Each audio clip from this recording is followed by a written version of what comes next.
Hogan starts working the Perfect House shows again. And then we get to the Royal Rumble. And this is really one of my favorite moments as a kid. We get the first physical confrontation between Hulk and Warrior. They're in the ring together at one point, and they have a stare down, and they're just sort of looking around, checking it out. And they're bouncing off the ropes, and they crash into each other, but nobody moves after a crisscross. Hogan misses a clothesline. Then they clothesline each other, and then Barbarian comes in. Chat me up about the way you guys booked this, because you've got two baby faces. I guess we should mention Hogan comes in at number 25. He eliminates Haku, Jimmy Snuka, and eventually, with the help of Barbarian and Rick Rude, he gets the Warrior out. He also eliminated Honky Tonk Man, Rick Rude, and then with the help of Mr. Perfect, Rude's out of there too. And then Mr. Perfect is the last out. So we'll talk about Perfect in a minute. First, chat me up about the way the whole Warrior thing was booked, because this is still etched in my brain. Well, I think that it worked perfectly. It was a test, and it was to sample the audience, see what the audience, how they were going to react to these two guys. It's one thing to imagine, it's one thing to announce and get that reaction. But when you actually have physicality, you feel it. The audience wanted it. They wanted to see, man, they had built up Warrior, who was indestructible up until this point. And you had the one and only Hulk Hogan, who's not yet immortal at this point, going up against this indestructible object in the Ultimate Warrior. They wanted it. They wanted to see more. And that's all that we wanted to test in the Royal Rumble was, is there an appetite for this? And there was, and that's what we had been feeling all along. And I think that Vince kind of, let's test it. Let's make damn sure. Is this what the audience wants to eat? Well, what's the reaction in the back? Were you watching this in Gorilla when Vince sees, the reaction to Hogan and Warrior? What's he saying? What's he thinking? I have no idea. I don't remember that specific moment. I know after the fact that the feeling was good. It wasn't a completely different setup back in those days. And it was an overall feeling after the show that, okay, we're on the right track. This is money. This is the match. We've got it now. And they didn't boo Hogan and they didn't boo Warrior. That was important to Vince. Vince didn't want the audience to boo either guy. So again, it's hard to, that's the problem with the babyface match though. Eventually you got to pick one or the other. And if you're rooting for one, you're not going to root for the other. So sometimes they're great. Sometimes, This one, in this particular instance, the audience was wanting both guys, and they wanted to see them collide. Chat me up for a minute about Vince McMahon as a body guy, because it feels like, according to what we've heard as wrestling fans, that Vince McMahon was a body guy. And while Hogan is really this jacked up, weightlifter, he would even write in his book, when this guy came in, he blew me away. He had been dieting his whole life while I was out drinking and raising hell with the boys. From a body standpoint, when Vince maybe has his finger on the pulse and thinks, well, maybe they are wanting something new. Hey, if they thought Hogan was big, if they thought Hogan was jacked and a superhero, take a look at this fucking guy. How big of the decision to go with Warrior was the diet and, as Vince would say, the vascularity of the Ultimate Warrior? Well, he definitely had a unique look, and that was a look that Vince liked. Vince was a bodybuilder himself. He was a big fan of bodybuilding. He was a big fan of the discipline, the diet, and the training. So that was something that appealed to him, and it was larger than life. We used to tell a story with strongmen where they would hold two pictures, and you'd have superstar Billy Graham in one picture and Paul Anderson, who was the world's strongest man, in the other. But if you looked at Paul looked like a 350-pound tub of goo compared to superstar Billy Graham. Who was stronger? Paul Anderson could lift 10 times the weight that Superstar Billy Graham could. It was perception. So the perception looking at the Ultimate Warrior was, here was this guy in this tremendous shape, and it had to be powerful. Just look at him. Look at the muscles on top of muscles. So, yeah, Vince loved that look. It goes all the way back to Superstar Billy Graham and those guys that have that kind of discipline. Paul Orndorff and just, it's a discipline. It's a way of life. And do you think Vince was enamored with it by comparison? No, I don't know. He was enamored more with it than Hulk, because Hulk was still larger than life. Hulk was bigger. He was taller. He was bigger. And, you know, I dare say probably more powerful as well. It was just different. It was another look. It was another way to go. They both look great. How much of that do you think was diet? The difference with Warrior? The difference between the two. Oh God. It's like, it's diet and discipline all the way. So let's talk about, Warrior and Hogan. You know, he being Ultimate Warrior has been somebody we've talked about before, and has maybe been, I don't know, not always talked about glowingly by you. What was the relationship like prior to WrestleMania VI? I mean, you almost never hear anybody say, "Oh man, Warrior was my best friend." So you don't really hear guys talk about how much they enjoy traveling with Warrior or training with Warrior or being with Warrior. But we're about to have a big moment here. What was the relationship like at this point between Hogan and Warrior? I think that I don't really know. I want to say that there was a mutual respect, but also there was probably a little bit of friction, because here's the young new guy coming up, and Hulk knows that Vince is going with the new kid. And I think that there was a little bit of jealousy, a little bit of just we'll see, friction. Brother. Follow that, brother. Right. And that's natural. I mean, it's competitive. Definitely. And there was, you know, the only guy that I ever remember, you talk about people traveling with Warrior. The only guy I ever remember Warrior traveling with was Kerry Von Erich. And I think Kerry Von Erich was one of the just a sweet human being that kind of liked everybody. But that's the only guy I ever remember Warrior traveling with. Why do you think that was? I mean, what do you think it was about Warrior that other guys didn't jive with? I think, again, Warrior was a unique guy. He had his very strong beliefs. He also was very disciplined, and he had to eat certain foods at certain times during the day.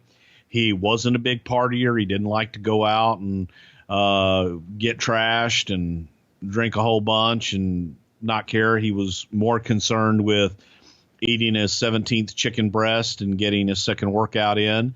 So he was a bit of a different animal in that regard. He was very business, and it was all about the bottom line and the dollar. He wasn't in love with the wrestling business. It wasn't about, wow, I'm going to go out and have the best match, or wow, I'm going to go out and tear the house down, or I really love this because I always wanted to be a wrestler. It was, what's my check going to be this week? Is there any sort of, you know, when Vince is going to go with a guy, we've always heard that he really attaches himself to that guy and really starts to develop a relationship with his champion. Was Hogan interested in trying to do any of that with Warrior, or was it just another day at work and I'm going to put him over because that's what Vince asked, but this shit ain't going to work? You know, we were all asked to help Warrior, and we did. I think everybody stepped up. You know, Vince was going to help Warrior along every single step and keep him from falling on his face. He asked Hogan to help him out, and from what I could see, Hogan did help him out. Savage helped him out. There were a lot of guys. DiBiase helped him out. There were a lot of guys that stepped up to say, hey, Jim, let me help you. I think that the main issue was it wasn't necessarily reciprocal. Nor was it welcomed on Warrior's part. It was, I think he looked at those guys as being jealous of him and trying to sabotage him versus trying to help him. All right, so let's talk about what did take off. WrestleMania VI, that's the first WrestleMania that takes place outside of the United States. It draws 67,678 fans on April 1st, 1990 inside the Sky Dome. And one of my favorite WrestleMania opens ever, because we've got the images of Ultimate Warrior and Hulk Hogan in the galaxy and this tremendous Vince McMahon voiceover. You can guess how it finishes, right, Bruce? The two most powerful forces in the universe, Hulk Hogan and the Ultimate Warrior, prepare to explode. It's champion versus champion, title for title. It's the ultimate challenge. It's WrestleMania.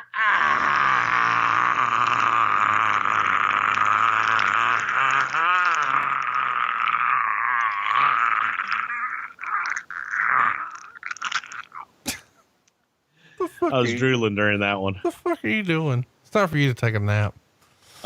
No, I'd like to go, but I gotta, well, you know. So the lead I drooled all over my desk, all over my papers, everything. Look at this. Look at this. It's drool. Do you see that? It's drool. Okay. I know y'all can't see, but I'm holding up a paper. It's got drool. I'm like, Bruce, we're doing a fucking podcast. We're not on the network anymore. We got kicked off. All right. But I can see you. Yes, but they can't see us. Oh, We went from an audience of millions to an audience of one. That's what we're doing with our lives now. okay. I gotta, you know, this drool's taking longer to dry than your bird dogs do. I'll tell you that right now. The hell? WrestleMania. Can I go now? Okay. So in the lead up to this match, we see Warrior have a confrontation with Earthquake, and Earthquake goes to jump off the second rope, and Hogan runs out and knocks Earthquake out of the ring. A few weeks later on Superstars, Hogan's wrestling Earthquake, and Earthquake hits him with the Earthquake Splash. Warrior comes out, takes out Earthquake, then he and Hogan have a confrontation. Warrior starts to hit the ropes, and Hogan turns his back and starts to leave the ring. Warrior raises his arm like he's going to clothesline him from behind. Hogan turns around. They face off again. So it's the first time that two baby faces are going to headline. It's also the first time we've got title versus title. Did you guys have a lot of, or any concern about how this might go over? I mean, obviously you had suggested that, you turn Hogan into the bad guy. Was it ever even discussed that Warrior might be the heel here? No, it wasn't. Vince was steadfast on that and felt that Warrior was going to be that stone cold babyface, not as in Steve Austin, but that he would be a true blue babyface all the way. You know, the other thing in getting into this, I know we got into this argument when we talked about WrestleMania VI in the archives, was Vince kept stressing to us, God damn it, it's not title for title. But yet everything we did was about, title for title, Intercontinental Championship versus WWF Championship. And when all was said and done, Warrior relinquished the Intercontinental Championship. So it was a little kabuki-ish, to say the least, but it was what it was. Chat me up a little bit here, because I want to talk about the contract signing. And we've talked about this before, but you guys most recently did this at WrestleMania 3. You didn't do it for 4. You didn't do it for 5, but you're bringing it back for 6. Why was it done this way? Just something different. And it was, the two biggest stars in the company. It was a huge event to make it a little bit different and just give that importance and make the match even more special. So of course this has one of the best promos ever. The actual, the rocket ship Warrior promo. Who's producing some of these at the time? Man, this is basically Vince. Here, you cut a promo. And that's what these guys come up with. It wasn't written. It wasn't, and then you talk about, no, it was what was in that goof's head. Of course, that night is a lot like WrestleMania 3, where we just talked about where they did the press conference. Well, they're also riding a cart to the ring, just like WrestleMania 3. Warrior refuses to ride the cart, runs down, does the normal routine. Can you imagine how goofy in hindsight it would have looked to have the Ultimate Warrior ride the cart to the ring? Warrior was never going to ride the cart. Neither one of them were. That was everybody else rode the cart, and the main event, both those guys, Warrior was going to do his normal entrance running to the ring, and Hogan was walking to the ring just like he did at WrestleMania 3. Chat me up about the way they put this match together, because this is widely regarded as being the Ultimate Warrior's best match ever. You know, this and WrestleMania 7 the next year against Randy Savage. And a lot of people even think this is one of Hogan's best matches. Of course, we know Warrior's going to get the win after roughly 23 minutes. Hogan misses the leg drop. Warrior hits him with the splash and gets the clean 1, 2, 3. And it's the first time Hogan had been clean since like the end of 83 in the WWF. How much credit does Pat Patterson deserve for this one? You know, Pat worked with Hogan and Warrior, and they had started putting this thing together probably about a week or two ahead of time. And everybody, all three guys, well, I'll say four guys, because Earl Hebner was a big part of that as well. They put a lot of thought into that match, and Pat got in the ring with them and worked countless hours putting this thing together so that it would be the match that it turned out to be. Again, you can put together the greatest match in the world. If the talent can't pull it off, it's going to be the drizzling shits. So hats off to both Warrior and Hogan for pulling it off and making it what it was. We covered all of this, of course, in our WrestleMania 6 episode in the archives, if you'd like to check it out. When it's all said and done, you know, a lot of people were critical of the way Hogan handed over the belt. And they say that, you know, maybe he, took some of Warrior's moment, but I guess it was supposed to be a passing of the torch. What'd you think about the ending with Hogan handing him the belt? Man, I thought it was apropos. I thought it was the old champion endorsing the new champion. For me, it worked. And I thought that it was good. Who was left in the ring? We wanted to see Hogan ride out, you know, defeated at the end. Monsoon had the line, you know, he's immortal. That's where we started. The immortal was right there that night. That one line was definitely fed to Monsoon in the production meeting beforehand. And it was, that part of it was all laid out. Who pushed the word immortal? Vince. He's immortal. So it would be bigger than the championship because now he is the immortal Hulk Hogan. What was, Pat Patterson has talked about when he watched the finish of this match, he had went and found Vince and they watched it at a spot in the arena. So fans were around, although they probably didn't know that was Vince and Pat. And he says when Hogan was pinned, they both had tears in their eyes, which I've always found sort of fascinating because it insinuates that they knew it was like a big deal. It was a passing of the torch or whatnot.